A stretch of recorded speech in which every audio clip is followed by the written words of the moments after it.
Pria ini adalah seorang polisi yang selalu berpegang teguh pada logikanya. Suatu hari, kota sedang digegerkan oleh hilangnya dua orang pembuat konten secara misterius. Mereka terakhir terlihat di peron stasiun, mengenakan kostum monster, saat meliput legenda stasiun terlarang Osaka.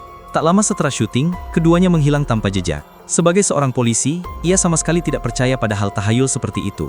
Namun, yang membuatnya frustasi, atasannya bukan hanya menghentikan penyelidikan, tetapi juga memberikan peringatan keras kepadanya untuk tidak mencari tahu tentang stasiun itu. Ia menganggap ini hanyalah sebuah cerita konyol. Keesokan harinya, dengan membawa handycam, ia nekat pergi sendirian ke stasiun, sambil merekam tempat kejadian itu. Kemudian ia membuka aplikasi, memilih waktu keberangkatan pukul 6 pagi, sambil berpikir, kereta pagi pasti telat, namun, dugaannya meleset. Hanya dalam sedetik, sebuah kereta tua tiba-tiba datang dan berhenti tepat di depannya. Pintu terbuka otomatis, dan gerbong terlihat kosong.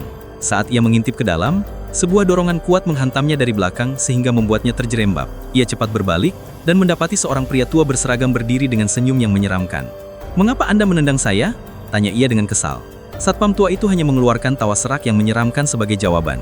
Saat kereta mulai berangkat, ia mengamati sekeliling gerbong yang benar-benar kosong. Tak seorang pun berada dalam kereta itu. Kemudian ia mendengar pengumuman pertama. Pemberhentian berikutnya adalah stasiun Suzuka. Ia segera menuju kabin masinis, namun tak seorang pun berada di kabin itu. Saat ia kebingungan, pengumuman kedua terdengar, dan kali ini jauh lebih menyeramkan.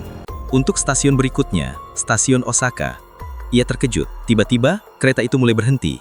Ketika pintu terbuka, di depannya terbentang papan nama stasiun yang sudah ia duga. Stasiun Osaka.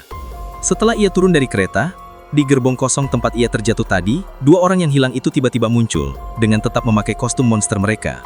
Ia berteriak memanggilnya dengan keras, tetapi kedua sosok itu tidak merespon sama sekali. Ia terus mengejarnya, tapi ia terjatuh. Ia mulai tidak mengerti dengan apa yang sedang terjadi. Tiba-tiba, ia mendengar suara logam bergesekan di rel. Saat menoleh, ternyata satpam tua itu kembali, dengan membawa kapak di tangannya. Dalam kepanikannya, kata-kata atasannya terlintas kembali. Siapapun yang mencari tahu tentang stasiun Osaka, pasti akan menghilang, karena mereka akan tetap di sana selamanya, sebagai penumpang pengganti. Ketika sadar, polisi itu terkejut karena ia kembali berada di tempat saat pertama ia mau menaiki kereta. Mengapa ia kembali ke stasiun ini lagi? Apakah kejadian tadi hanyalah halusinasi?